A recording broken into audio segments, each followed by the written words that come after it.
राधे कृष्ण। आप सभी को पुरुषोत्तम मास महात्म्य अध्याय 1। कल्प वृक्ष के समान भक्तजनों के मनोरथ को पूर्ण करने वाले वृंदावन की शोभा के अधिपति, अलौकिक कार्यों द्वारा समस्त लोक को चकित करने वाले वृंदावन बिहारी पुरुषोत्तम भगवान को नमस्कार करती हूँ। नारायण, नर, नरोत्तम तथा देवी सरस्वती और श्री व्यास जी को नमस्कार कर जय की इच्छा करती हूँ। यज्ञ करने की इच्छा से परम पवित्र नैमिषारण्य में आगे कहे गए बहुत से मुनि आए, जैसे असित, देवल, पैल, सुमंतु, पिपलायन, सुमति, कश्यप, जाबाली, भृगु, अंगीरा, वामदेव, सुतीक्ष्ण, शरभंग, पर्वत, आपस्तंभ, मांडव्य, अगस्त्य, कात्यायन, रथीतर, ऋभु, कपिल, रैभ्य, गौतम, मुद्गल, कौशिक, गालव, कृतु, अत्रि, बभ्रु, त्रित, शक्ति, बधु, बोधायन, वसु, कौंडिन्य, पृथु, हारित, धूम्र, शंकु, संकृति, शनि, विभांडक, पंख, गर्ग, काणाद, जन्मदग्नि, भारद्वाज, धूमक, मौन भार्गव, कर्कश, शौनक तथा महातपस्वी शतानंद, विशाल, वृद्ध विष्णु, जर्जर, जय, जंगम, पार, पाशधर, पूर, महाकाय, जैमिनी, महाग्रीव, महाबाहु,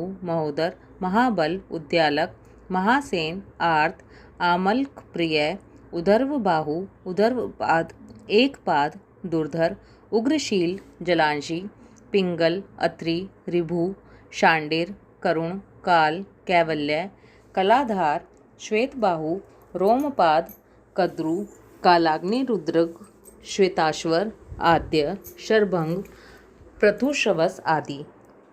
शिष्यों के सहित ये सब ऋषि अंगों के सहित वेदों को जानने वाले, ब्रह्मनिष्ठ, संसार की भलाई तथा परोपकार करने वाले, दूसरों के हित में सर्वदा तत्पर, श्रोत, स्मार्त कर्म करने वाले, नैमिषारण्य में आकर यज्ञ करने को तत्पर हुए। इधर तीर्थ यात्रा की इच्छा से सूत जी अपने आश्रम से निकले और पृथ्वी का भ्रमण करते हुए उन्होंने नैमिषारण्य में आकर शिष्यों के सहित समस्त मुनियों को देखा। संसार समुद्र से पार करने वाले उन ऋषियों को नमस्कार करने के लिए पहले से जहाँ वे इकट्ठे थे वहीं प्रसन्नचित सूत जी भी जा पहुँचे। इसके अनंतर पेड़ की लाल छाल को धारण करने वाले प्रसन्न मुख, शांत, परमार्थ विशारद, समग्र गुणों से युक्त, संपूर्ण आनंदों से परिपूर्ण, उदर्व पुंड्रधारी, राम नाम मुद्रा से युक्त, गोपी चंदन मृतिका से दिव्य, शंख चक्र का छापा लगाए, तुलसी की माला से शोभित, जटा मुकुट से भूषित, समस्त आपत्तियों से रक्षा करने वाले, अलौकिक चमत्कार को दिखाने वाले, भगवान के परम मंत्र को जपते हुए समस्त शास्त्रों के सार को जानने वाले, संपूर्ण प्राणियों के हित में संलग्न, जितेंद्रिय तथा क्रोध को जीते हुए जीवन मुक्त जगत गुरु श्री व्यास की तरह और उन्हीं की तरह निःस्पृह आदि गुणों से युक्त उनको देख उस नैमिषारण्य में रहने वाले समस्त महर्षि गण उठ खड़े हुए। अनेक प्रकार की विचित्र कथाओं को सुनने की इच्छा प्रकट करने लगे। तब नम्र स्वभाव सूत जी प्रसन्न होकर सब ऋषियों को हाथ जोड़कर बारंबार दंडवत प्रणाम करने लगे। ऋषि लोग बोले, हे सूत जी, आप चिरंजीवी तथा भगवत भक्त हो। हम लोगों ने आपके योग्य सुंदर आसन लगाया है। हे महाभाग, आप थके हैं, यहाँ बैठ जाइए। ऐसा सब ब्राह्मणों ने कहा।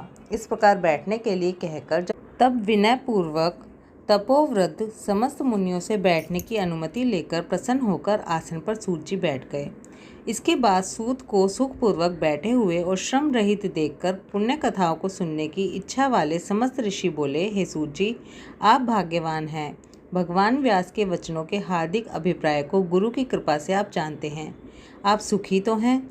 आज बहुत दिनों के बाद कैसे इस वन में पधारे। आप प्रशंसा के पात्र हैं। आप पूज्य हैं। इस असार संसार में सुनने योग्य हजारों विषय हैं, लेकिन उनमें श्रेयस्कर थोड़ा सा और सारभूत जो हो वह हम लोगों से कहिए। संसार समुद्र में डूबते हुओं को पार करने वाला तथा शुभ फल देने वाला आपके मन में निश्चित विषय जो हो वही हम लोगों से कहिए। हे अज्ञान रूप अंधकार से अंधे हुओं को ज्ञान रूप चक्षु देने वाले, भगवान के लीला रूपी रस से युक्त, परमानंद का कारण, संसार रूपी रोग को दूर करने में रसायन के समान जो कथा का सार है वह शीघ्र ही कहिए। इस प्रकार शौनकादिक ऋषियों के पूछने पर हाथ जोड़कर सूत जी बोले, हे समस्त मुनियों, मेरी कही हुई सुंदर कथा को आप लोग सुनिए। हे विप्रों, पहले मैं पुष्कर तीर्थ को गया। वहाँ स्नान करके पवित्र ऋषियों, देवताओं तथा पितरों को तर्पण आदि से तृप्त करके तब समस्त प्रतिबंधों को दूर करने वाली यमुना के तट पर गया। फिर क्रम से अन्य तीर्थों को जाकर गंगा तट पर गया। इसके बाद काशी आकर अनंतर गया तीर्थ पर गया। पितरों का श्राद्ध कर तब त्रिवेणी पर गया।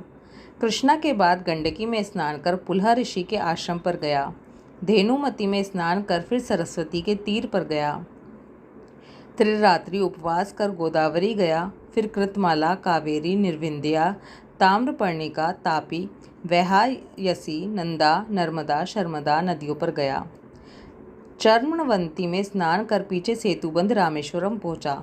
इसके बाद नारायण का दर्शन करने के हेतु बद्रीवन गया। तब नारायण का दर्शन कर वहां तपस्वियों को अभिनंदन कर पुनः नारायण को नमस्कार कर और उनकी स्तुति कर सिद्ध क्षेत्र पहुंचा। इस प्रकार बहुत से तीर्थों में घूमता हुआ कुरु देश तथा जांगल देश में घूमता घूमता फिर हस्तिनापुर में गया। वहां यह सुना कि राजा परीक्षित राज्य को त्याग कर बहुत ऋषियों के साथ परम पुण्यप्रद गंगा तीर गए हैं और उस गंगा तट पर बहुत से सिद्ध सिद्धि हैं भूषण, जिनका ऐसे योगी लोग और देव ऋषि वहाँ पर आए हैं। उसमें कोई निराहार, कोई वायु भक्षण कर, कोई जल पीकर, कोई पत्ते खाकर, कोई श्वास ही को आहार कर, कोई फलाहार कर और कोई फेन का आहार कर रहते हैं। उस समाज में कुछ पूछने की इच्छा से हम भी गए।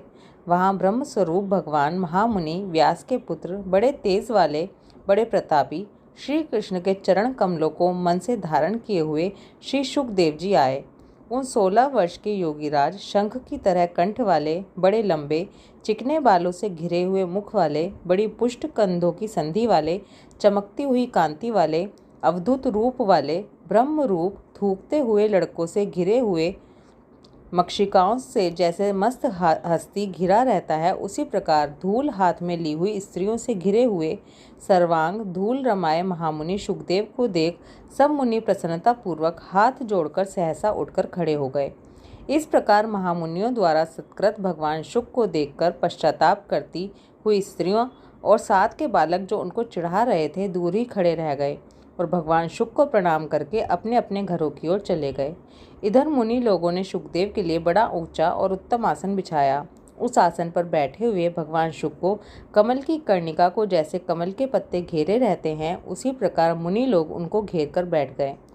यहाँ बैठे हुए ज्ञान रूप महासागर के चंद्रमा भगवान महामुनि व्यास जी के पुत्र शुकदेव ब्राह्मणों द्वारा की हुई पूजा को धारण कर तारागणों से घिरे हुए चंद्रमा की तरह शोभा पा रहे थे। पुरुषोत्तम मास महात्म्य अध्याय 1 समाप्त। ओम नमो भगवते वासुदेवाय। राधे कृष्णा।